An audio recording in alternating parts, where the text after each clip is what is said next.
Nah, di level gerakan mahasiswa, saya kira ya kita punya tantangan besar.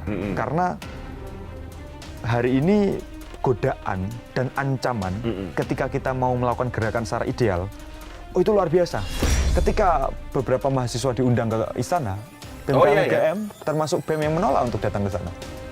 Karena bagi kami, pertemuan dengan pemerintah, kedatangan mahasiswa ke istana, tidak lebih dari paracetamol yang akan meredakan nyeri, tapi nggak pernah benar-benar menyembuhkan luka dari bangsa. Masyarakat sipil harus punya kesadaran untuk bersuara dengan dirinya sendiri. Artinya, jangan ragu dan jangan melihat bahwa kebijakan publik itu harus mahasiswa, harus kaum intelektual. Enggak. Kita punya hak yang sama untuk mengkritisi pemerintah dengan cara dan dengan kapasitas kita. BEM UGM tahun ini punya komitmen luar biasa dan sampai kami dengan tegas mengatakan bahwa BEM UGM not for sale. Jadi jangan coba-coba beli BEM UGM karena itu tidak mungkin.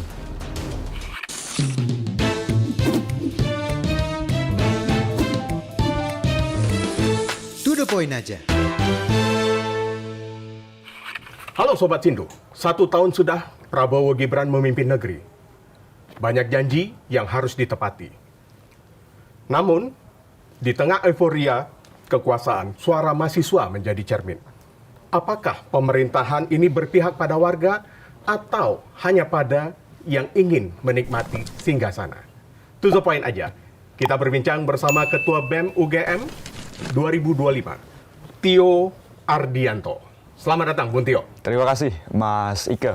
Ya, bersama saya Ike Kesuma. Dan saya Pung Purwanto. Ya, langsung. Terima kasih, Tio. Terima kasih. Tio ya. Siap, terima kasih undangannya. Iya. Kita langsung saja tanya nih. 1 tahun sudah pemerintahan Prabowo Gibran. Bagaimana Bung Tio sebagai mahasiswa menilai pemerintahan yang sudah berjalan 1 tahun ini? Oke, terima kasih Mas Ike. 1 tahun Prabowo dan Gibran memimpin. Kita tahu bahwa kepemimpinan ini dimulai dari satu luka bagi bangsa, yaitu pengkhianatan atas konstitusi. Putusan MK nomor 90 yang mestinya membuat Gibran tidak bisa, tapi jadi bisa untuk menjadi wakil presiden. Kita sadar bahwa pemerintahan ini dimulai dari luka itu.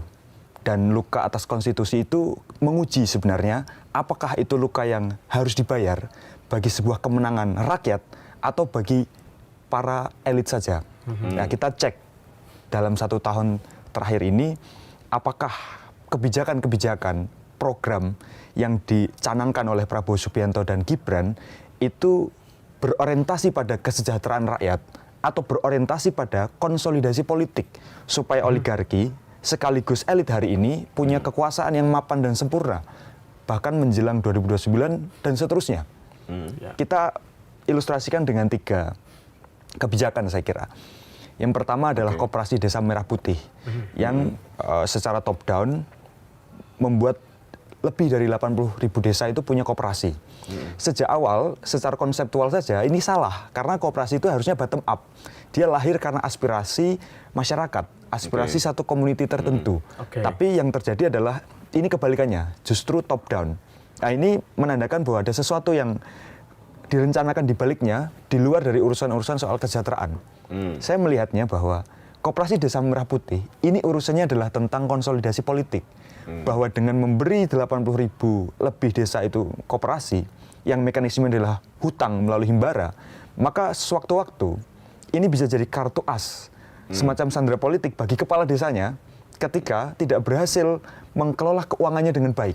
Bayangkan 2029 nanti orang-orang yang menguasai kepala desa tinggal bilang, kamu mau urusanmu di Koperasi Desa Merah Putih ini diusut atau mendukung Prabowo. Tentu dengan sangat mudah Prabowo akan menang melalui konsolidasi politik di level desa, melalui Koperasi Desa Merah Putih dan kepala-kepala desa yang hari ini menaungi Koperasi Desa Merah Putih. Yang kedua tentang Danantara.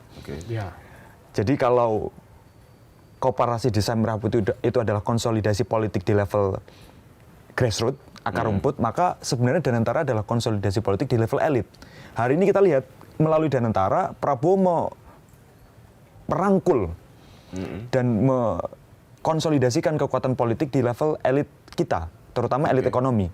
10 orang terkaya adalah mereka yang punya modal di dalam Danantara. Nah ini sesuatu yang saya kira kalau di bawah itu ukurannya adalah ancaman, maka di atas ini adalah ukurannya negosiasi, ukurannya adalah kerjasama yang memang sejak awal dibangun untuk kesiapan di 2029, sehingga hampir tidak dimungkinkan ada elit ekonomi yang akan dalam tanda kutip memilih pilihan lain karena akan dinyamankan melalui Danantara. Nah, kemudian yang ketiga yang ada di tengah-tengah dan bagi saya ini yang paling problematik karena kemudian menyangkut hajat hidup banyak orang yaitu MBG. Makan beracun gratis. Saya dengan sangat tegas bisa mengatakan bahwa itu beracun karena buktinya per hari ini lebih dari 10.000 anak keracunan. Kita bisa melihat itu sebagai program yang seolah-olah memang berfungsi sebagai peningkatan gizi. Karena setiap hari anak-anak akan disuguhkan dengan susu, buah, dan berbagai protein lainnya. Tetapi yang kita lihat adalah mekanisme program ini sampai kepada masyarakat itu tidak pakai logika kesejahteraan, tetapi pakai logika bisnis. Kalau dilihat per hari ini sudah lebih dari 11.000 SPPG yang berdiri dan 30 juta penerima manfaat dan lebih dari 400.000 pekerja. Ada dua faktor saya kira. Yang pertama adalah faktor pekerja. Logika ketenaga kerjaan yang dipakai di MBG itu kan mirip dengan logika ASN. Sehingga 2029 400.000 orang ini, kalau dari target itu kan 30 juta per 80 juta gitu. Artinya masih ada 50 juta yang belum sampai. Artinya kalau hari ini ada pekerja 400.000, kemungkinan akan lebih dari 1,5 juta pekerja MBG. Maka 1,5 juta ini akan jadi masa solid untuk menentukan pilihannya di Pilpres 2029. Mereka akan milih presiden, itu bukan tentang siapa presiden yang paling ideal, tapi siapa presiden yang akan melanjutkan MBG. Karena kalau MBG tidak dilanjutkan, maka pekerjaan mereka hilang. Jadi ada faktor ketergantungan. Faktor tenaga kerja, karena dia pakai logika seperti ASN gitu, sehingga akan ada ketergantungan atas kebijakan negara, yang itu akan berpengaruh pada pilihan politiknya. Yang kedua itu di faktor penyedia modalnya atau investornya. Ya kita lihat dan data menunjukkan bahwa mereka yang memiliki SPPG, yang berinvestasi atas SPPG, itu kebanyakan adalah purnawiran TNI, politisi lokal, pengusaha lokal, yang kalau kita hitung-hitung, dari satu SPPG saja, laba bersih yang dia dapat atas biaya sewa, itu per bulan bisa 120 juta. Itu tanpa korupsi, itu tanpa mengambil yang bukan haknya. Per tahun, artinya dia bisa dapat 1,4 miliar kira-kira. 5 tahun artinya 7 miliar. Itu dari satu SPPG. Di daerah saya, salah satu ketua DPC partai itu punya 4 SPPG. Bayangkan setiap bulan dia bisa mendapatkan 480 juta. 28 miliar dalam 5 tahun. Artinya di level penyedia modal SPPG ini, itu juga akan menentukan pilihan dan kontribusinya di dalam Pilpres 2029. Sehingga kalau kita baca misalnya tadi, 2029 akan ada Pilpres dan Prabowo akan pakai MBG lagi gitu, maka yang dibayangkan oleh mereka adalah kalau MBG ini menang, presiden yang mengusung MBG menang, maka dia akan dapat 28 miliar lagi. Dan itu sudah selesai balik modal, artinya itu uang yang bersih. Maka untuk memenangkan presiden yang melanjutkan MBG, yaitu kemungkinan besar adalah Prabowo, maka saya kira dia nggak akan sungkan untuk bahkan misalnya mengeluarkan 10 miliar. Mengeluarkan 15 miliar. Labanya dia selama 5 tahun saja itu 28 miliar. Nah ini terjadi di banyak tempat. Nah, konsolidasi politik seperti inilah yang saya kira harus kita waspadai. Karena akhirnya kita tahu bahwa kepemimpinan yang hari ini itu bukan kepemimpinan yang demokratis. Tapi kepemimpinan yang otoritarianisme. Kesannya sih demokratis gitu. Kesannya demokratis karena wah semuanya dirangkul. Tetapi mental model yang dimiliki, yang terinfiltrasi ke banyak program dan bahkan komunikasi publiknya adalah otoritarian. Dan saya kira akhirnya dalam 1 tahun ini kita sadar bahwa Prabowo telah melepaskan baju gemoynya dan kemudian memakai zirah otoritariannya. Jadi 3 hal itu hasil kajian dari BEM, analisa atau seperti apa tadi tidak poin tadi? Ya kami melihat begini, bahwa ya tentu ini adalah hasil dari kajian teman-teman berkolaborasi dengan berbagai pihak begitu. Dan mungkin yang jadi catatan penting lagi adalah jangan salah, MBG itu sampai sekarang belum ada perpres dan kepresnya. Artinya tata kelolanya buruk. Dan yang jauh lebih bagi kami menyebutnya adalah ada pengkhianatan konstitusi atas pelaksanaan MBG. Karena kalau kita baca APBN tahun 2026 nanti, itu dana untuk MBG adalah 750 triliun lebih. Ya. Itu luar biasa. Mohon maaf, saya koreksi. Tahun 2026, dana untuk MBG itu 335 triliun. Iya, 300-an. 757 triliun adalah dana alokasi untuk sektor pendidikan. Ya. Nah, kita tahu pasal 31 ayat 4 bahwa mandatory spending untuk MBG untuk pendidikan itu minimal 20%. 20%. Oke. Artinya 20% dari APBN kita harus ke pendidikan. Tapi dari 757 triliun, ternyata 30%-nya itu untuk MBG. Nah, pertanyaan saya sejak awal, kan ide MBG ini adalah ide peningkatan gizi, Ya. bukan peningkatan pendidikan. Betul. Maka harusnya kita masukkannya bukan kepada sektor pendidikan, tapi pada sektor kesehatan. Ketika kita cek datanya dan kita lepaskan MBG dari alokasi pendidikan, maka kita tahu bahwa angkanya itu cuma sekitar 15% dana yang benar-benar untuk pendidikan. Oh, setelah dikurangi dari Untuk untuk MBG. Oke. Karena dari 757 itu 225 Oke, triliunnya adalah untuk MBG. Dan sebagai ilustrasi, Mas, 225 triliun itu bisa kita buat untuk apa? Hanya kita butuh 150 triliun untuk menggratiskan seluruh perguruan tinggi negeri di Indonesia dalam 1 tahun. Artinya secara keuangan kita ini mampu untuk meningkatkan pendidikan dengan cara tadi misalnya mendemokratisasikan pendidikan melalui pendidikan gratis, terutama pendidikan tinggi. Tapi tidak ada political will di situ. Dan kita tahu karena otoritarianisme yang memang menjadi mental model dari sosok bernama Prabowo Subianto, tentu dimanapun berada, otoritarianisme tidak pernah mau ada warga negara yang cerdas. Sehingga kecerdasan yang dibatasi dengan cara memahalkan biaya untuk Tapi perguruan tinggi. dengan tujuan utama, kalau kita lihat tujuan utama dari MBG ini adalah untuk mencerdaskan warga bangsa itu sendiri, terutama generasi muda. Bagaimana Anda melihat? Kita lihat kalau bicara sektor pendidikan, sebenarnya masalah hari ini apa sih? Apakah masalahnya memang di anak yang kurang gizi? Atau sistem pendidikan kita yang memang tidak minim dari berbagai masalah. Ya. Kita lihat lebih dari 2 juta guru kita yang ASN itu hidup dalam ketidaksejahteraan. Itu baru yang tidak ASN, belum yang ASN. Dan berbagai sekolah di ujung timur Indonesia itu untuk berangkat ke sekolahnya aja banyak jembatan yang roboh. Orang harus berjalan berkilo-kilometer. Banyak sekolah yang hampir roboh. Gitu. Ya. Terus kemudian sistem pendidikan kita secara pedagogik itu hampir tidak terupgrade kurikulum dan model pendidikannya. Nah, artinya kalau kita bicara peningkatan kualitas pendidikan, sebenarnya masih banyak PR-nya. Bagi saya yang paling jelas adalah, oke, memang ada banyak masalah. Ya. Tapi satu hal yang bagi saya akan menjadi katalisator untuk menyelesaikan berbagai persoalan adalah kesejahteraan guru. Dan itu nggak dilihat oleh Prabowo sebagai program strategis. Tapi dia memilih untuk merampas hak guru demi makan siang murid-muridnya. Karena menggunakan anggaran Alokasi dari dana alokasi pendidikan. 20% anggaran pendidikan di APBN. Kalau seandainya itu dipisah, MBG memiliki anggaran tersendiri. Katakanlah kita bicara tadi, Bung Tio menyebutkan dari anggaran kesehatan. Apakah pendidikan ini, toh selama ini kan 20% ini juga tidak mengalir ke Indonesia Timur? Ya, tentu ada selalu masalah di balik penyusunan APBN kita. Di tahun-tahun sebelumnya memang tidak ada MBG, tapi yang mendominasi alokasi sektor pendidikan adalah pendidikan kedinasan. Ya. Nah, ini bahkan dihitung per orang itu bisa dapat 2 miliar per tahun. Saya lupa, 1 sampai 2 miliar per tahun melalui anggaran kedinasan. Artinya memang tidak baru-baru kali ini terjadi. Pendidikan secara umum itu dipandang sebagai prioritas program. Sejak tahun-tahun sebelum ini, kasusnya seperti itu. Ada anggaran pendidikan memang 20%, tapi dominasinya adalah untuk kedinasan. Nah, di Prabowo kedinasan dilepaskan dari alokasi pendidikan itu, tapi ganti pakai MBG yang diklaim. Nah, ini kan bagi saya gelagat yang sama.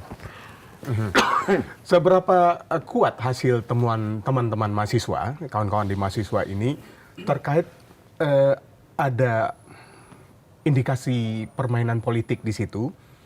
Tadi Bung Tio juga menyebutkan satu politisi saja bisa memiliki 4 SPPG.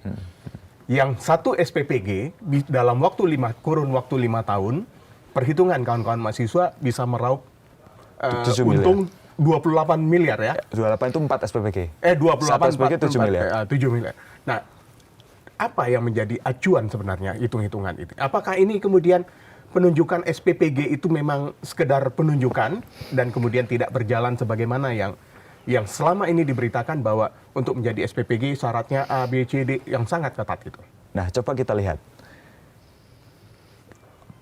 Penentuan dari mereka yang punya SPPG itu dilakukan secara terbuka atau tertutup. Apakah rakyat bisa tahu siapa yang mendaftar ke SPPG dan siapa yang kemudian diterima oleh pemerintah? Ini kan hampir kita buta atas itu. Ya. Kita baru-baru aja bisa melihat ketika SPPG-nya udah berdiri. Oh, itu punya politisi ini. Oh, itu punya investor ini. Oh, itu punya pengusaha lokal ini yang kemarin dukung pemerintah ini. Ya, akhirnya kita lihat. Tapi mekanisme tender Ya. itu tidak berjalan secara terbuka. Nah, bagi saya poinnya di sini. Setiap ada ketertutupan informasi publik dari pemerintah, maka bisa dipastikan ada kasak kusuk di sana. Kasak kusuk itu apa? Ya konsolidasi politik supaya yang mendukung Prabowo bisa dibagi kue kekuasaan yang bernama SPPG ini. Oke, temuannya. Jadi idealnya adalah dibuka secara umum, terbuka. Bagi kami begini. Gimana idealnya Kami kalau- merekomendasikan. Ya. Katakan MBG itu oke lah, kita berpikir MBG bermanfaat lah gitu ya. Kira-kira pandangan dari mahasiswa gimana? Dengan mekanisme seperti ini, melalui SPPG yang dipusatkan Oke. ke daerah-daerah tertentu, maka kans untuk error sebagai sebuah program itu tinggi. Oke. Karena Memang Sultan Hamengkubuwono saja itu mengatakan "Oh, satu yayasan masak 3.000 itu ya nggak mungkin gitu. Oke. Maka kami merekomendasikan sebenarnya ada mekanisme untuk supaya MBG ini dikelola oleh kantin masing-masing sekolah. Karena Oke. pertama, kantin masing-masing sekolah itu pasti sudah terbiasa untuk melayani kebutuhan makan dari siswa-siswa tersebut. Oke. Artinya tahu bahwa oh kecenderungannya suka makanan ini, oh ada alergi ini gitu. Artinya data tentang makanan-makanan yang jangan dimakan oleh anak-anak itu relatif lebih kontekstual. Itu yang pertama. Yang kedua, bisa juga ada mekanisme supaya MBG ini sifatnya subsidi kepada orang tua. Artinya orang tua lah yang kemudian menyiapkan bekal bagi anak-anaknya. Dengan logika orang tua, hampir tidak mungkin seorang orang tua memberi makanan yang beracun kepada anak-anaknya. Bagi saya ini pilihan yang ideal. Tapi apakah mungkin? Pertanyaannya kan itu. Ya. Ini tinggal political will. 11.000 SPPG sudah berdiri. Yang masing-masing SPPG minimal butuh 3 miliar untuk membangunnya. Pertanyaannya kan apakah 3 miliar kali 11.000 itu rela dilepas untuk kemudian dialokasikan melalui subsidi ke orang tua atau ke kantin yang dikelola sekolah.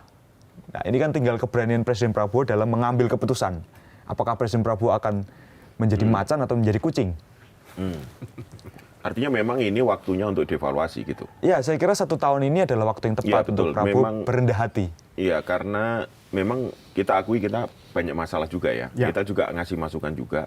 Kenapa tidak melibatkan sekolah atau orang tua di sekolah gitu. Karena ini bukan hal yang mudah ternyata memberi makan ribuan orang dalam satu waktu dengan syarat-syarat yang harus sudah jelaskan di situ. Ya, ya. Ternyata Menunya seperti apa? Menunya seperti apa, harus begini, harus begitu, ternyata memang tidak mudah gitu ya. Dan ini mungkin pengalaman pertama kali ya. Ya, Bagi betul. kita. Bagi kita. Bagi Kalau kita negara pengalaman lain pertama. kan sudah berjalan puluhan tahun, ratusan tahun ya, Iya, bahkan iya. di Jepang, di negara manapun. Nah, oke. Itu sih, jadi saatnya dievaluasi. Nanti masukan mahasiswa mungkin disampaikan ya kali ya, Iya. untuk gimana caranya MBG itu bisa lebih baik, lebih tepat sasaran, dan memang tidak jadi makan beracun gratis gitu. Poin Well, tepat meskipun beracun itu kalau dari dari pemerintah mengatakan sekitar 0,0 sekian persen lah Cara ya, ngitungnya dari jumlah salah. penerima manfaat. cara ngitungnya salah. Presiden itu menghitung, dan ini bagi saya gelagat dari orang-orang di sekeliling presiden yang ABS, asal Bapak senang.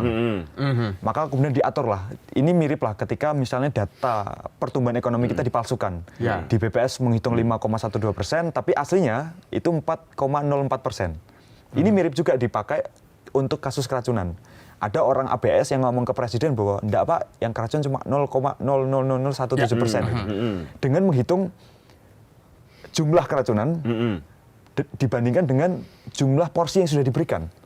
Ya. Kan itu bagi saya susah untuk cukup masuk akal gitu ketika 10.482 dibandingkan dengan 90 miliar kalau tidak keliru. Karena 30 juta manfaat dan sudah 30 sudah juta berjalan. penerima manfaat dan sudah berjalan lebih dari 1 bulan gitu. 1 bulan. Dihitung semua ya itu ya. Dihitung semua yang 1 bulan. Diakumulasi. Nah, mestinya dihitungnya adalah berapa orang yang keracunan dari orang yang menerima manfaat. Nah, Ya. kekacauan dari menghitung ini bagi saya lahir dari gelagat politik ABS, asal Bapak senang. Jadi saran saya untuk Presiden Prabowo adalah Bapak itu sedang dikelilingi oleh orang-orang yang ABS, asal Bapak senang. Bersikaplah kritis dan jangan membuat sikap yang mendengar dengan telinga yang tuli, tapi telinga yang kritis. Jadi menurut Bung Tio, informasi yang diterima oleh Presiden terkait program MBG ini banyak yang salah. Ya diberikan. tidak hanya MBG saya kira. Memang gelagat politik Presiden itu adalah gelagat politik, apa yang disampaikan itu adalah input dari orang. Misalnya ketika mengatakan bahwa demokrasi Indonesia gelap itu Ya. dibiayai oleh antek asing gitu. Ya. Itu kan saya kira sangat mustahil Presiden itu secara teknis merinci sendiri gitu. Pasti ada orang yang membisiki entah dari intelijen atau apa gitu. Dan orang nggak menyampaikan bahwa sebenarnya demonstrasi ini lahir karena tuntutan atas apa gitu. Tapi disampaikan bahwa ini demonstrasi dibiayai asing Pak gitu. Ini kan lagi-lagi gelagat atau mental model ABS tadi yang Ya. saya kira memang hari ini melingkari dari Presiden Prabowo gitu. Makanya Presiden Prabowo harus lebih kalau Presiden Prabowo merasa baik ya, baik saja tidak cukup. Karena kita harus cerdas. Kebodohan lebih banyak meloloskan kejahatan ketimbang kejahatan itu sendiri. Kebodohan lebih banyak. Meloloskan kejahatan Oke. ketimbang kejahatan itu sendiri. Oke. Kutipan menarik. Mungkin para Sobat Cindo yang ingin memberikan komentar, boleh ya langsung pada saat kita Nah. tayangan ini ya. Sekarang Silakan, Mas. soal yang tadi menarik pandangannya yang 3 poin tadi bahwa dilihat dari sisi politik ini adalah konsolidasi di semua level ya. Tadi kan di level bawah, di level menengah dan di level elit dan tanah tarangan. Jadi gini, kalau kita coba melihat realitas politik bahwa seorang presiden pasti politisi, gitu. Dan dia tahu undang-undang itu membolehkan 2 periode konstitusi, konstitusional dong, nah, gitu. Kalau itu dalam benaknya Prabowo dan orang yang ada sekarang untuk mempertahankan kekuasaan kan dia dikasih waktu 2 periode, gitu kan? Apakah itu bukan hal yang wajar dari sisi politik ya? Nah, kalau ada langkah-langkah itu dari sisi politik dinilai memang ya mungkin wajar. Cuman kan masalahnya adalah bagaimana agenda-agenda itu tidak menegasikan bagaimana mereka memikirkan masyarakat yang sesungguhnya gitu loh. Nah, saya betul kalau posisi mahasiswa kampus memang harus begitu. Cuman bagaimana ini dari kalau kita mencoba berpikir seorang politisi ya, karena dia juga pasti berjuang dengan sangat politik gitu ya. Meskipun tadi ada cacat bawaan itu oke, kita juga semua orang juga sepakat dengan itu. Nah, gimana kalau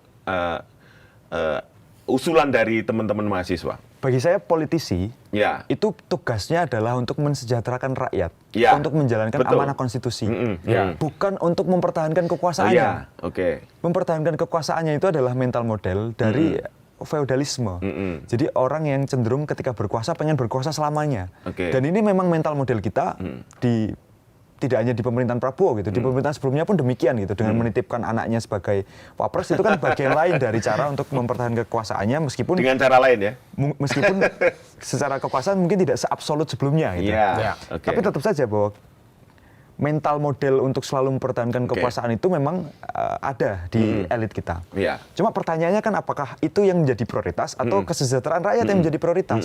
Nah, hari ini bagi saya 1 tahun Prabowo memimpin itu susah saya menemukan satu program yang bisa melepaskan kepentingan politik dia, tapi lebih prioritas kepada kesejahteraan rakyat. Karena belum ada. Cenderung bahkan program-program prioritas dia itu untuk kepentingan politik 2029 dan seterusnya. Nah, kita lihat misalnya beberapa pihak kemarin ada yang menemukan satu temuan baru bahwa kan ada gairah untuk mengembalikan Undang-Undang Dasar kepada Undang-Undang Dasar 45 Ya, yang aslinya. sebelum amandemen itu. Dan itu kan undang-undang yang mengizinkan orang untuk berkuasa selama-lamanya karena dia akan mirip Orde Baru dan Orde Lama ya. Artinya demokrasinya tidak akan berjalan dengan batas, tetapi justru tanpa batas. Nah, kalau bicara soal presiden kan boleh 2 periode. Loh, tapi gelagat yang hari ini terjadi, ini nggak cuma bicara 2 periode, ini bicara tentang kalau bisa seterusnya. Kita lihat misalnya, hampir tidak ada oposisi hari ini. Seluruh partai dikuasai oleh Prabowo Subianto. Nah, kalau kita cek di negara-negara lain, ini tuh fasisme. Ini adalah upaya untuk supaya nggak ada kekuasaan tandingan gitu, atau yang menandingi kekuasaan gitu. Sehingga ini sangat berbahaya, karena elit sudah bersatu. Dan ketika elit sudah bersatu, maka yang paling sesat adalah rakyat. Maka keliru ketika Presiden Prabowo sampaikan bahwa kunci dari kesejahteraan adalah persatuan elit. Loh, elit itu harusnya menjadi pihak yang berkompetisi untuk gimana caranya mensejahterakan rakyat. Karena ketika bersatu, maka kepentingannya adalah kepentingan elit. Dan itu Bung Tio tidak melihat dalam situasi pemerintahan Saya rasa tidak. Baik antara di legislatif maupun di eksekutif. Legislatif kita sudah sangat cacat. Agustus kemarin, kita sama-sama lihat bahwa ada gerakan luar biasa, rakyat marah karena legislatifnya itu nggak benar. Jadi bagi saya selalu katakan, kalau orang tahu betul tentang Indonesia, maka hampir dipastikan orang itu akan putus asa. Karena di semua sektor yang harusnya mensejahterakan rakyat, di semua sektor yang harusnya memajukan bangsa, itu justru jadi pelaku utama dari kemunduran bangsa. Jadi terlalu banyak masalah, dan masalahnya itu kronis. Tapi saya selalu katakan, sebagai anak muda, putus asa itu adalah sikap pertama. Sikap kedua, kita harus tahu apa yang harus kita lakukan. Jadi meskipun kita putus asa, tapi kita jadikan putus asa itu sebagai energi untuk kita mengimajinasikan apa yang mungkin anak-anak muda lakukan. Nah, ini menarik nih yang kedua. Kalau putus asa itu kayaknya oke lah. Mungkin kita juga merasa bahwa kita lelah, masyarakat lelah. Tapi kalau lelah saja kan nggak cukup. Ya. Terus kita mau apa kalau mau berubah kan? Karena 10 tahun terakhir kan memang terjadi membuat kita lelah lah ya. Check and balances tidak terjadi, malah justru berjamaah itu melakukan penyimpangan-penyimpangan kan. Nah, sekarang gini, bagaimana teman-teman mahasiswa ini menyatukan suara itu? Nah, kan kita tahu nih kemarin 1 tahun juga ada aksi di sini, cuman kan tidak sebesar Agustus. Tidak sebesar akhir Agustus. Nggak tahu saya di Jogja seperti apa, di Surabaya, di Medan, di Makassar. Kan biasanya kalau teman-teman mahasiswa yang paling peka terhadap apa yang dirasakan rakyat yang katanya sampai hari ini juga tidak terurus dengan baik ini, seperti apa komunikasinya? Harus diakui bahwa ada tantangan luar biasa dalam mempersatukan gerakan mahasiswa sebagai bagian penting dari gerakan rakyat itu sendiri. Karena kita itu kan, kalau saya selalu pakai model iceberg thinking ya, jadi ada yang namanya event, di atas event itu ada yang namanya pattern, di atas pattern itu ada structure, di atas structure itu ada mental model gitu. Jadi masalah yang kita hadapi hari ini itu level permukaannya itu ada di event gitu. Kalau dia berulang, berarti dia pattern, dia pola. Tapi kalau ada sesuatu yang memang memaksa, misalnya, kenapa kok orang hari ini cenderung korup? Ya ketika dia mau nyalon jadi sesuatu, pasti ada uang yang harus dikeluarkan. Nah, ketika di atas pattern itu ada yang seperti itu, oh berarti ada structure nih. Ada struktur yang memang memaksa orang untuk melakukan itu. Di atas struktur ada mental model. Ada mental model orang yang culas, ada mental model orang yang juga senang terima duit gitu. Jadi misal kalau bicara event beli suara ketika momentum pemilu, ya sebenarnya mental model dari penerima dan pemberi itu juga harus dikritisi gitu. Harus dikritisi. Nah, di level gerakan mahasiswa, saya kira ya kita punya tantangan besar. Karena hari ini godaan dan ancaman ketika kita mau melakukan gerakan secara ideal, itu luar biasa. Contoh? Jadi sebagai motor dari gerakan mahasiswa misalnya, BEM atau organisasi lain, itu kan sering mendapatkan godaan untuk dikooptasi, entah melalui aparat, entah melalui kekuatan politik tertentu, entah melalui, selalu akan ada bahasanya gerakan transaksional. Bahwa kamu boleh bergerak, tapi isunya ini. Pesanan ya? Bahwa kamu jangan bergerak, nanti ku kasih ini gitu. Oke. Nah ini memang terjadi gitu. Dan Oke. pola ini sudah berlangsung saya kira tidak baru-baru ini, tapi mungkin belasan tahun gitu. Sejak kita merayakan demokrasi pasca reformasi. Gitu. Ya. Nah, bagi saya ini adalah tantangan bagi gerakan mahasiswa. Apakah mahasiswa cukup mampu menjaga idealismenya di tengah godaan dan ancaman tersebut? Ya kalau ancaman kita bicara soal teror lah, kita bicara soal intimidasi, kita bicara soal represi. Oke. Ancaman untuk misal di DO dari kampusnya karena kampusnya adalah alat dari pemerintah misalnya. Godaan dan ancaman ini selalu beriringan. Dan mahasiswa saya kira memang butuh effort luar biasa untuk bisa berselancar dengan ideal di tengah godaan dan ancaman itu. Mana yang lebih ditakuti? Godaan atau ancaman? Bagi saya soal mana yang lebih takuti itu tidak penting, tapi mana yang berhasil kita taklukkan. BEM UGM tahun ini punya komitmen luar biasa, dan sampai kami dengan tegas mengatakan bahwa BEM KM UGM not for sale. Jadi jangan coba-coba beli BEM KM UGM karena itu tidak mungkin. Tidak mungkin Yakin? ya? Tidak mungkin. Yakin, Tidak Bung mungkin. Tio? Tidak mungkin. Oke, karena kami juga mendengar ada beberapa badan eksekutif mahasiswa ya, BEM di sejumlah kampus atau organisasi kemahasiswaan yang juga disusupi akhirnya tergoda, Terpecah juga. terpecah, akhirnya memunculkan dualisme, bahkan ada tiga struktur gitu. Bung Tio yakin BEM UGM? Mungkin di tataran Bung Tio atau petinggi BEM tidak. Kan biasanya susupan itu juga bisa dari bawah, level bawah. Bagi kami integritas itu harga mati. Karena ketika integritas itu berhasil kita gadaikan, maka rakyat tidak punya sosok untuk dipercaya lagi. Bagi saya rakyat itu hampir susah untuk percaya dengan pemerintah hari ini, dengan berbagai masalahnya. Bagi saya mau tidak mau harus diakui, tanpa bermaksud untuk mengeksklusifkan mahasiswa. Tapi mahasiswa itu garda terakhir, atau lebih tepatnya itu perguruan tinggi lah. Ya. Di banyak negara saya kira, kita punya, saya pernah baca gitu, bahwa garda terakhir dari kemunduran bangsa adalah kampus itu.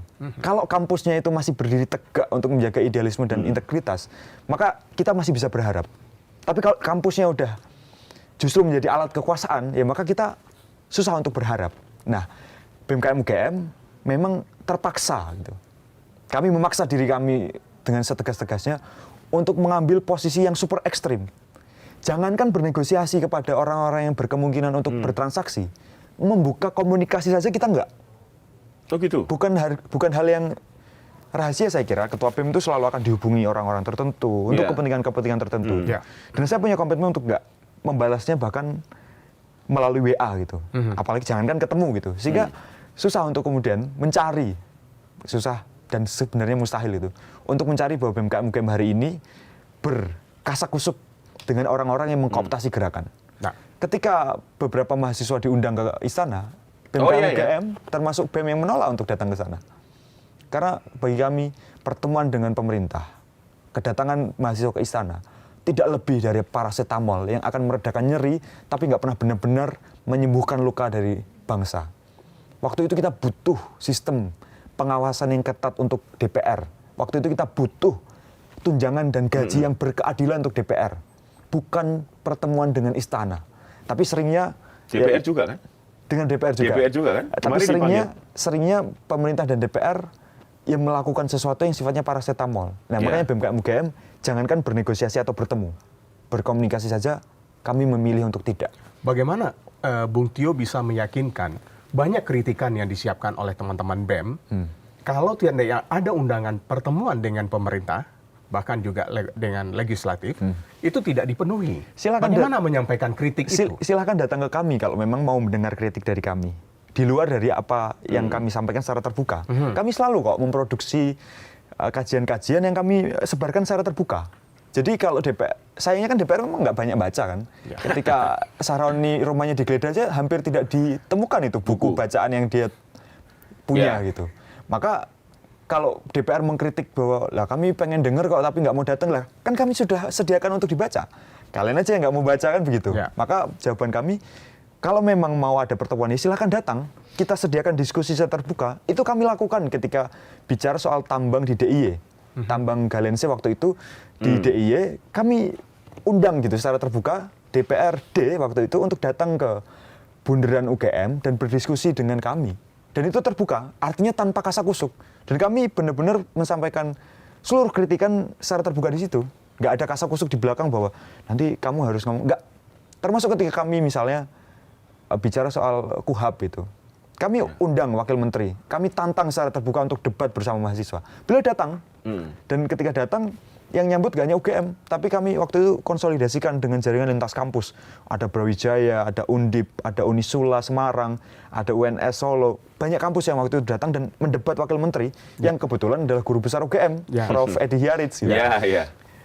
Ya, konsep yang seperti ini yang kami bawa untuk tetap ada sesuatu yang mungkin konkret kita sampaikan, tapi tidak ada kasak-kusuk di baliknya. Karena semuanya berlangsung secara terbuka. Apa yang ditakuti kalau seandainya teman-teman datang diundang gitu untuk bertemu? Sebenarnya kalau secara adat ketimuran ya namanya anak muda lah yang sowan ke orang tua gitu, Bung Tio. Itu bukan adat ketimuran, itu sebenarnya feodalisme. Feodalisme yang mungkin narasi feodalisme yang memang diucapkan untuk melanggengkan kekuasaan hari ini. Kami punya rasa kritis yang tegas lah soal feodalisme itu. Apa yang ditakutkan? Saya kira kita sadar bahwa perlahan-lahan masyarakat itu ditampakkan gelagat kawan-kawan kami, sahabat-sahabat kami, yaitu teman-teman mahasiswa, yang cenderung mengkhianati gerakan. Ya, tidak sedikit kok. Beberapa yang kemudian terbuka fakta dan kasusnya, ada yang berkoordinasi dengan polisi, berkoordinasi dengan BIN dan seterusnya. Karena itulah kami terpaksa untuk mengambil posisi super ekstrim tadi, untuk jangankan negosiasi, komunikasi saja tidak. Bagi saya ini pilihan, dan pilihan itu lahir karena nilai yang kami percaya dan nilai yang kami jaga. Sekarang BEM UGM masih anggota BMSI? Masih atau sudah enggak? Sudah tidak. Sudah tidak. Sejak kapan? Sejak tahun ini ketika Munas BEMSI di Padang kemarin. Oh, sejak Munas sudah ini ya, sudah tidak lagi sudah BMSI. Tidak, ya. Oke. Tapi Agustus yang lalu gimana? Kejadian Agustus yang lalu. Tetap gerakan juga ada. Tetap kami rasa begini, ikut dan tidaknya kami sebagai keanggotaan dalam BEMSI itu bagi kami adalah mungkin bisa kami sebut sebagai sikap politik ya, dalam konteks politik mahasiswa gitu. Karena ya kami melihat bahwa BEMSI yang dulu senior-senior kami lahirkan bersama dengan senior-senior kampus lain gitu. Karena kalau lihat sejarahnya itu kan ya BEM UGM di tahun 2012 kalau tidak keliru itu memang salah satu yang menginisiasi kelahiran BEMSI itu. Ya kami melihat kecenderungan sejarahnya adalah dan apa yang kami saksikan ya bahwa ya ada potensi sekaligus ada indikasi lah bahwa organisasi ini terkooptasi gitu. Misalnya dengan kedatangan pejabat tertentu di dalam Munas gitu yang kami pertanyakan dan memang tidak ada penjelasan yang konkret. Bahkan tidak hanya kedatangan pejabat tetapi bahkan ada karangan bunga dari Kepala BIN daerah Sumatera Barat waktu itu, selamat dan sukses Munas BEMSI gitu. Nah, bagi kami ya ini keputusan kami untuk kemudian sepertinya ada memproteksi diri, ada nilai yang berbeda gitu. Bahwa kami ketika gerakan bersama, bagi kami nggak masalah gitu. Tapi kami punya sikap lah atas kecenderungan yang tadi. Bagi kami bukan hanya berhenti pada event, tapi ini pattern loh. Karena terjadi tidak sekali dan tidak hanya di BEMSI gitu. Maka hari ini saya dengan kawan-kawan BEMSI ya masih bersahabat. Saya sangat masih bersahabat terutama kalau kita memang ada isu yang memang harus dikawal bersama gitu. Kalau kita bicara soal penolakan tunjangan DPR, ya bagi kami udah nggak penting lagi. Ini mau ngomong BEMSI, BEM UGM, BEM lain nggak penting. Tapi tuntutannya apa? Isunya apa? Nah, itu yang kami rasa menjadi kedewasaan antara ya teman-teman mahasiswa hari ini. Artinya meskipun berbeda aliansi, ya kami masih saling menguatkan satu sama lain, masih menyayangi satu sama lain dan masih tetap menjaga komunikasi. Jadi artinya apa isu yang bergulir di tengah masyarakat bahwa ada yang menilai perpecahan antar kelompok di mahasiswa saat ini bukan faktor ideologi, melainkan karena ada yang mengatur. Itu benar? Kalau ada yang mengatur, saya kira enggak lah. BEM UGM keluar itu ya karena sikapnya. Artinya nggak ada yang mengatur BEM UGM untuk keluar biar pecah, enggak ada. Dan bagi saya perpecahan ini bukan sesuatu yang buruk. Slavoj Žižek itu kan mengatakan bahwa memang pasca abad 20, kita susah untuk merencanakan apa yang disebut sebagai revolusi gitu. Kita susah untuk melakukan gerakan perubahan revolusioner yang terencana dan tersistematis itu. Itu susah karena memang pasca abad 20 energi peradaban kita itu terkuras habis gitu. Sehingga kita butuh riset. Nah, yang ditawarkan oleh Slavoj Žižek adalah yang dibutuhkan oleh gerakan rakyat adalah rethinking gitu. Bagi saya perpecahan yang hari ini terjadi itu adalah momentum untuk saling berefleksi, momentum untuk berpikir ulang. Sebenarnya kita ini melakukan gerakan mahasiswa untuk apa? Harusnya dengan cara apa? Cara untuk gerakan terbaik itu seperti apa? Nah, bagi saya perpecahan ini justru jadi momentum yang bagus untuk membedah gerakan mahasiswa yang lebih baik ke depan. Jadi bagi saya no issues ketika hari ini terpaksa BEM UGM punya sikap sendiri, menjaga jarak gitu. Tapi bagi saya itu tidak masalah. Itu justru jadi momentum untuk rethinking. Jadi rasa rindu yang tercipta karena jarak itu justru menciptakan cinta yang akan lebih besar ke depan. Okay. Bagaimana kemudian kita kawan-kawan mahasiswa ini bisa membawa suara dari apa yang dirasakan oleh masyarakat ke eksekutif maupun ke legislatif kalau terjadi seperti ini? Bagi saya tidak masalah. Jadi perpecahan itu hanya berlangsung dalam konteks struktural, bukan dalam konteks substansial. Ketika kita bicara substansi, bahkan ketika kami turun itu kan sangat jarang, apalagi di Jogja gitu, kita pakai jas alma mater. Itu simbol bahwa ketika kita sudah turun di jalan, jangankan BEMSI atau BEM UGM, mahasiswa itu saja sudah tidak ada. Yang ada adalah rakyat Indonesia yang peduli. Jadi identitas sebagai mahasiswa itu kita lepas. Sehingga ketika di jalan, yang paling penting adalah substansi apa yang ingin kita suarakan, sekaligus identitas utama kita sebagai warga negara.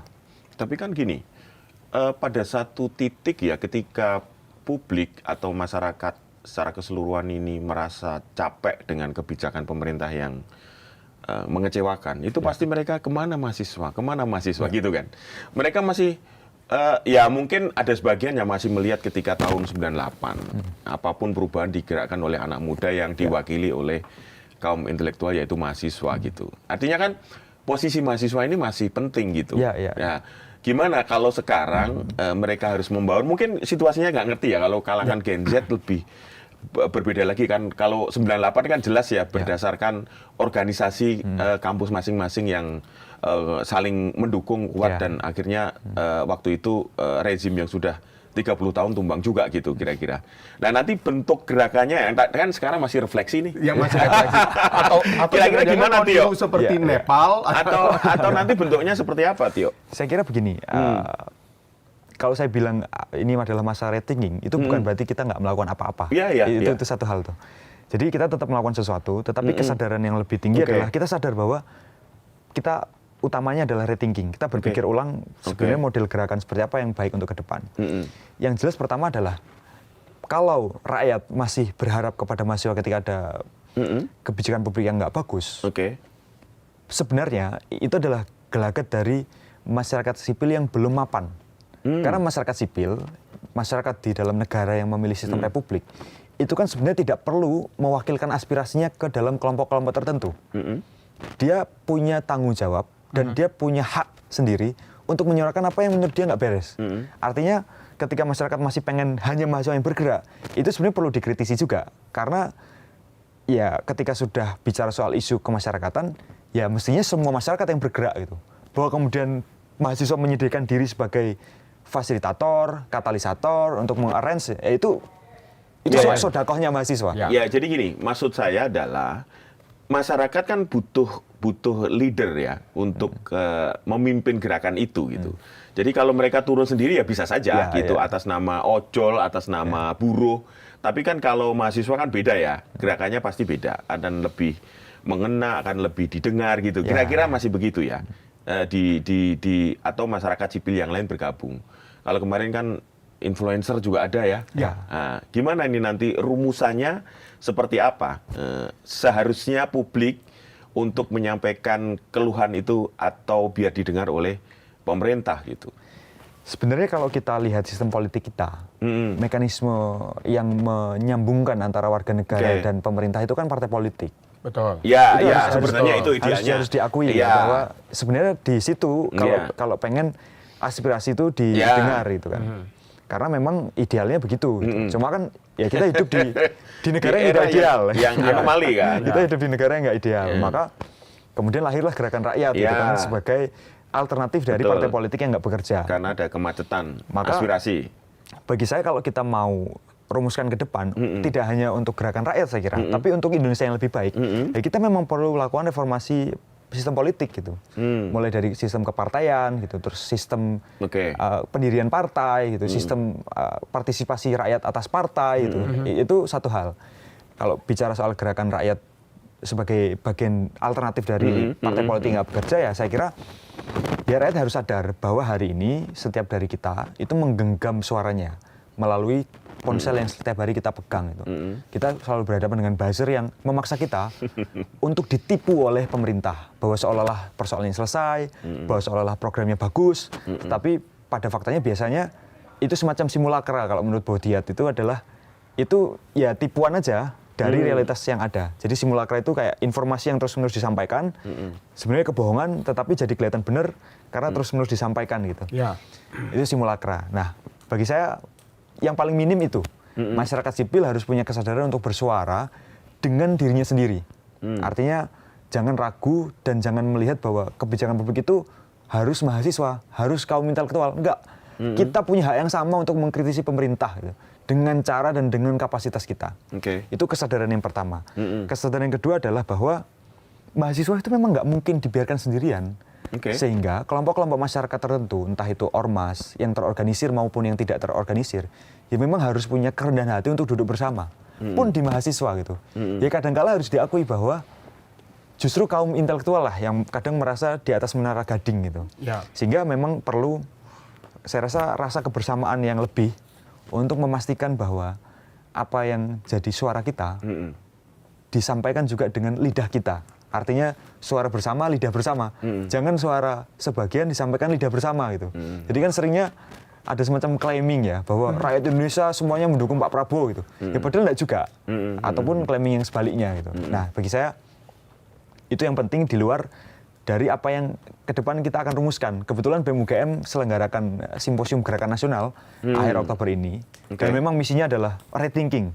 Kita ingin memikirkan ulang sebenarnya gerakan ke depan itu harusnya seperti apa. Karena kita saja itu jarang punya rencana strategis soal gerakan rakyat loh. Gerakan sipil itu tidak setangguh dan sesolid apa yang kita lawan gitu.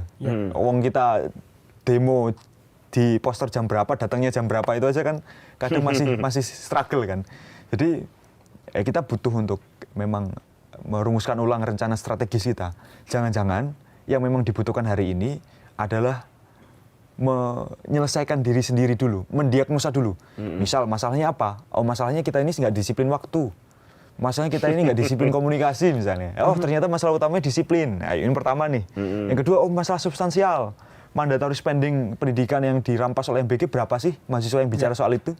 Yang lain malah lebih banyak bicara soal gimmick-gimmick politiknya Purbaya, banyak bicara gimmick politik yang bagi saya ya bukan itu nggak penting, tapi mandatory spending ini jelas loh bahwa Undang-Undang Dasar Pasal 31 ayat 4 mengatakan minimal 20%. Itu kan sudah bisa jadi syarat pemakzulan sebenarnya kalau kita mau objektif loh. Karena syarat pemakzulan itu kan pertama adalah mengkhianati kepentingan negara. Kepentingan negara bentuknya apa? Ya konstitusi. Ini bukan lagi undang-undang, tapi undang-undang dasar. Maka hati-hati Presiden Prabowo dengan mengakali mandatory spending pendidikan. Diam-diam sebenarnya Presiden Prabowo sedang menyiapkan jalan pemakzulan.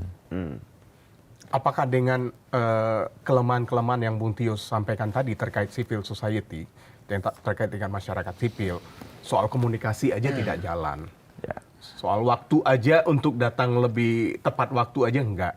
Ini kemudian yang akhirnya dimanfaatkan oleh kelompok-kelompok tertentu untuk memainkan peran mereka, mempertahankan kekuasaan itu tadi. Ya tentu harus diakui bahwa ini autokritik ya. Autokritik pada gerakan sipil terutama gerakan mahasiswa lah. Karena kan mahasiswa sebagai agen perubahan. Betul. Cuma harus diakui bahwa kemunduran ini, kalau kita sebut itu sebagai kemunduran ya, ketidakdisiplinan apa, itu juga lahir karena struktur yang menyebabkan gerakan mahasiswa itu jadi lemah. Salah satunya tadi kooptasi. Itu kan membuat orientasi gerakan jadi miring gitu. Karena ya orang kemudian udah kenal duit, udah kenal ancaman, udah kenal tergiur lah ya, udah kenal tergoda lah. Ya saya rasa itu kan ada struktur yang memang mengarah ke demikian, termasuk di kampus sendiri gitu. Hari ini godaan mahasiswa untuk melakukan hal lain di luar daripada gerakan mahasiswa kan lebih banyak ketimbang katakanlah 10 tahun yang lalu. Misalnya dengan kebijakan yang pernah ada ya, MBKM plus COVID. Jadi perpaduan antara MBKM dan COVID itu mematikan gerakan mahasiswa. Karena pertama, regenerasi antara mahasiswa lama dan mahasiswa baru tidak ada. Itu kan COVID menciptakan itu. Jadi regenerasi itu nggak dimungkinkan, termasuk MBKM yang membuat mahasiswa jadi lupa terhadap fitrahnya sebagai kaum terpelajar untuk memperbaiki peradaban. Karena kemudian kecenderungannya adalah kecenderungan hyper individualism. Orang cenderung untuk memikirkan dirinya sendiri. Pemerintah ngajari kepada mahasiswa waktu itu bukan tentang memperbaiki kehidupan sosial, tapi gimana cara memperbaiki kehidupan dirinya sendiri dengan magang, dengan berbagai program yang urusannya adalah memastikan bahwa kehidupannya pasca kampus adalah kehidupan yang baik, kehidupan yang sejahtera, tanpa peduli faktor sosial yang ada. Nah, saya rasa meskipun autokritik ini saya sampaikan, harus diakui juga bahwa itu terjadi juga karena pemerintah yang secara struktural melakukan pemunduran itu. Jadi, oke, kita sudah tahu nih diagnosanya adalah demikian. Maka ya berarti memang, kan artinya gampang dong kita untuk mencari solusinya. Apa obatnya? Gitu. Bagi saya begini prinsipnya. Untuk menyelesaikan satu masalah, kita butuh waktu yang sama dengan bagaimana masalah itu terjadi. Kalau masalah itu terjadi secara sistematis 4 tahun katakan, ya kita butuh waktu yang sama, 4 tahun yang konsisten untuk menyelesaikan masalah itu. Jadi rakyat harap bersabar. Mahasiswa sedang mengkonsolidasikan perasaan dan integritasnya untuk memperbaiki dirinya. Saya rasa dan saya optimis bahwa 2029 nanti menjelang Pilpres itu akan ada gerakan yang luar biasa dari mahasiswa. Karena kita siapkan infrastruktur dasarnya supaya gerakan mahasiswa itu jadi lebih sempurna. Meskipun demikian harus diakui juga tantangan 2029 lebih besar ketimbang 2024. Ini artinya sedang bagian dari pembenahan fondasi itu tadi. Ya, saya kira mahasiswa sedang bersiap untuk sesuatu yang lebih besar nanti.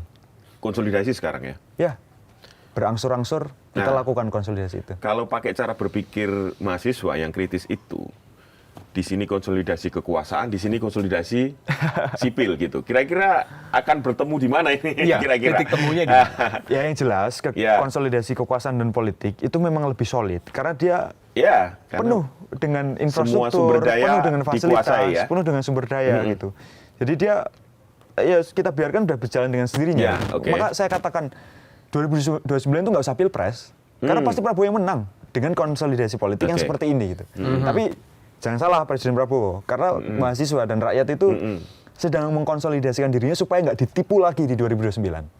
Nah, dengan seperti apa kita membayangkan konsolidasi masyarakat ini akan bertarung dengan konsolidasi politik. Ya tadi, ini tantangan luar biasa. Dan kita hampir-hampir buta gitu sebenarnya untuk melihat mungkinkah kita mengalahkan konsolidasi itu. Nah, itu pertanyaannya apalagi dengan kan sistem politik yang masih tetap berjalan seperti ini. Maka bagi kami kita kuncinya adalah mengawal isu yang memperlemah konsolidasi politik itu. Salah satunya tadi reformasi politik. Di luar daripada reformasi sistem politik, bagi saya yang penting dan yang hari-hari ini juga kita ucapkan adalah reformasi Polri dan TNI. Nah, itu kalau kita berhasil lakukan, ini kalau saya bocorkan nanti jadi bocoran bagi pemerintah ya. Ya nggak apa-apa itu kan. Apa yang sedang dalam kajian teman-teman? Ya bagi kami kalau reformasi Polri dan TNI berhasil dilakukan, maka konsolidasi politik itu kita patahkan, itu kita buat cacat. Karena kunci dari konsolidasi politik menjelang 2029 nanti dan menjelang seluruh tahun-tahun politik selanjutnya, ya adalah aparat penegak hukum itu APH.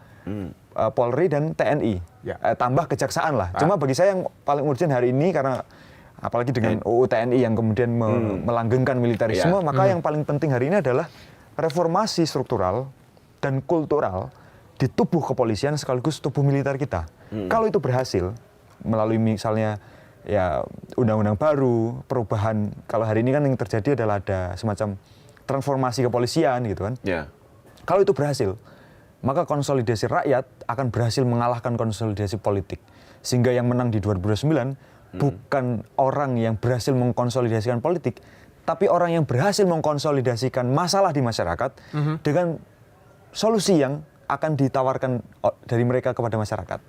Nah itu adalah sesuatu yang semoga, dan kita berupaya mati-matian untuk insya Allah selama 4 tahun yang tersisa ini untuk melakukan upaya-upaya supaya kita bisa mengalahkan konsolidasi kekuasaan dengan konsolidasi masyarakat sipil. Tapi gini Tio, bagus, itu sangat ideal ya. Ya.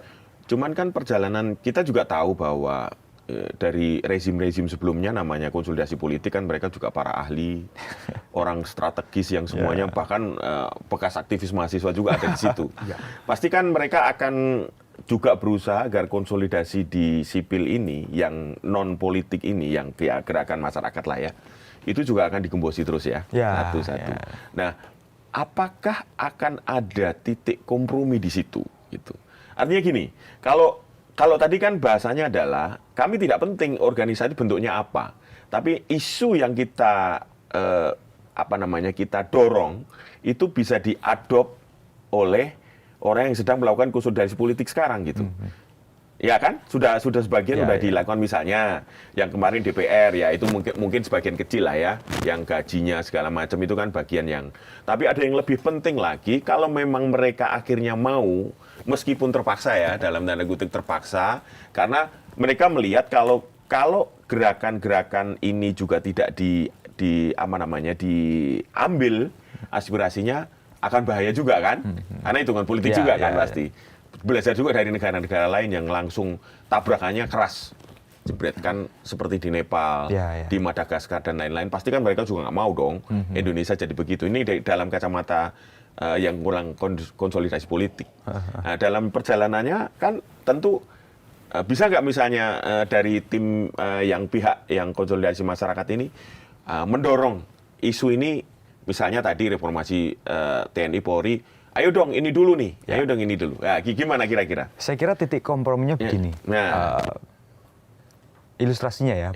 Kalau Presiden Prabowo dan Gibran Rakabuming Raka, betapapun pemerintahan itu dimulai dari luka bagi bangsa, itu menjalankan amanahnya dengan baik. Saya rasa bukan mustahil masyarakat itu akan apresiasi dan mendukung pemerintahannya.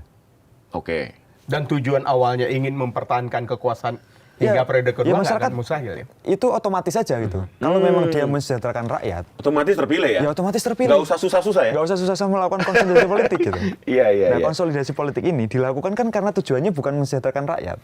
Nah, ini menunjukkan sebenarnya ketika konsolidasi politik itu dilakukan secara sistematis, ya artinya kesejahteraan rakyat itu bukan yang jadi tujuan. Maka ya yang ingin selalu saya katakan itu, bahwa kalau Pak Prabowo tahu gitu bahwa dengan melakukan hal-hal baik, hal-hal yang benar itu rakyat akan senang, ya harusnya itu yang dilakukan gitu. Artinya masyarakat itu bukan benci terhadap Prabowo, masyarakat itu bukan benci terhadap politisi, masyarakat itu benci dengan seluruh tipu daya yang telah mereka alami. Jadi yang kita tolak sebenarnya bukan Prabowo-nya, tapi seluruh gelagat politik yang menyengsarakan rakyat itu. Nah, PR-nya kan adalah gimana caranya Presiden itu meyakinkan bahwa tujuan dia itu adalah memang keadilan. Tujuan dia adalah kesejahteraan. Nah, itu yang hari ini kita nggak ada. Kalau mahasiswa misalnya nggak bisa nemuin celah, wah Presiden memang kesejahteraan rakyat, keadilan sosial gitu. Ya mahasiswa anteng-anteng aja pasti, wah fokus. Saya kuliah aja ya? Saya kuliah aja. Nanti dapat kerjaan juga enak gitu kan? Justru malah itu memeringan tugas dari mahasiswa. Artinya titik komprominya adalah di situ. Kalau Presiden melihatkan gelagat yang jelas kehendaknya adalah berpihak pada rakyat, saya rasa mahasiswa justru akan nggak sibuk di jalan, sibuknya di kampus, belajar benar, berkarya sesuatu gitu. Sayangnya sampai hari ini kami belum yakin bahwa Presiden akan melakukannya.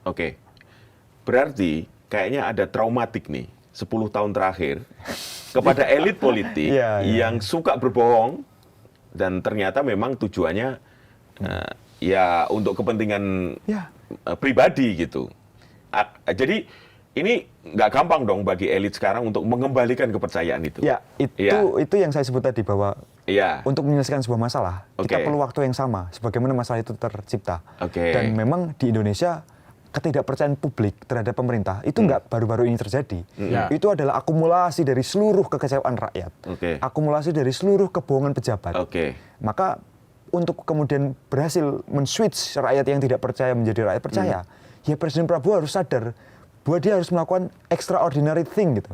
Dia harus melakukan sesuatu yang di luar dari kebiasaan. Dia harus melakukan sesuatu yang lebih daripada yang bisa dilakukan gitu. Karena traumatik itu lama ya. Iya, kalau di remaja itu kalau kita udah dilukai sekali, Wah. untuk balikan itu kan susah, Mas. Betul, Ya. betul, Maka betul. orang harus lebih membuktikan bahwa dia layak untuk kemudian dicintai lagi. Bagi saya Presiden Prabowo belum menunjukkan indikasi bahwa dia layak untuk dipercaya lagi sebagai seorang pemimpin. Tapi kan Pak Prabowo selalu ngomong, saya hidup untuk rakyat, percayalah Itu saya. tidak cukup? Ya saya rasa semua pejabat memang harus mengatakan itu. Oke, nanti mungkin perlu dicek di kebijakannya, Itu, konsisten betul, atau tidak, nyambung tidak dengan apa yang selalu disampaikan Pak Prabowo dalam berbagai kesempatan gitu Ya ya. Presiden itu kan menang karena gimmick politik. Ya. Dan Nah, hari tadi ini kan, ya. gimmick politik itu dilanjutkan untuk mempertahankan kekuasaannya. Iya, oke. Jadi yang awalnya gimmick politik untuk menang sekarang gimmick politik untuk bertahan. Nah bagi saya gimmick politik itu harus ditransformasikan kepada kebijakan publik.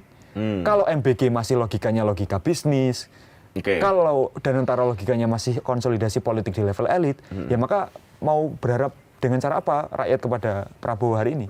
Artinya kawan-kawan masih melihat janji-janji kampanye yang pernah digaungkan itu hanya masih bertataran di konsolidasi politiknya saja. Ya, selain- Belum sepenuhnya demi kepentingan rakyat. Betul, betul.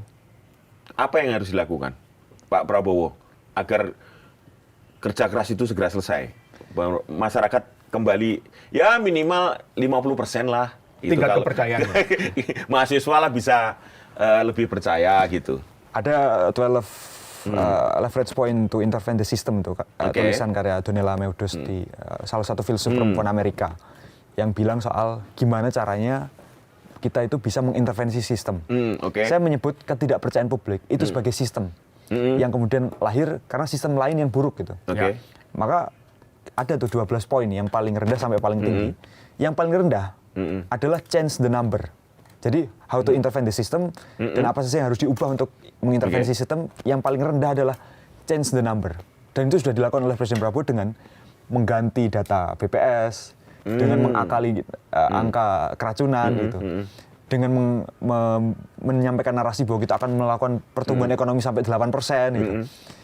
Tapi itu yang paling rendah. Paling rendah itu ya? Itu paling rendah. Belum cukup berarti ya? Dalam konteks mengubah gitu ya, mengubah Oke, sistem. oke. Bagi saya ketidakpercayaan menjadi kepercayaan itu kan harus mengubah sistem. Oke, iya. Itu yang paling rendah itu. Yang paling tinggi? Yang paling tinggi adalah paradigma. Paradigma itu. Jadi 12 itu yang paling rendah adalah mengubah angka. Di atasnya itu ada mengubah feedback. Oke. Jadi mengubah feedback yang buruk maupun negatif maupun positif. Artinya kalau ada yang bagus bagaimana pemerintah ini mengapresiasi, kalau ada yang buruk bagaimana pemerintah akan menghukum. Nah ini kan patah itu. Jadi Prabowo itu sebenarnya berhenti di level 12, leverage point tuh.